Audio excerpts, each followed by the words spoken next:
Ako'y isang Pilipino, isinilang sa lumang kay ganda.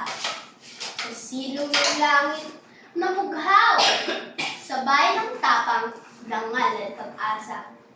Ngunit sa kabila ng ginto nating kasaysayan, bakit tila ang sarili nalilimutan?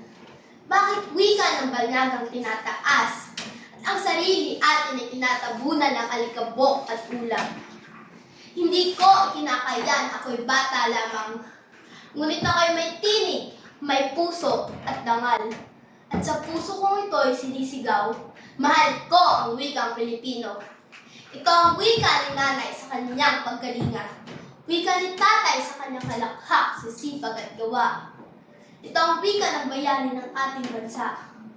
Kung di natin mamahalin ang ating kasaysayan, sino pa? Kailan pa? Paguli ng lahat?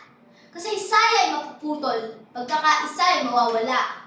Kaya't ngayon, sa buwan ng wika, ako'y nakatayo, taas noon walang pangamba.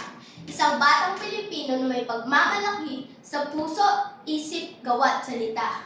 Ako ay isang Pilipino. Wikang Pilipino ang aking sandata.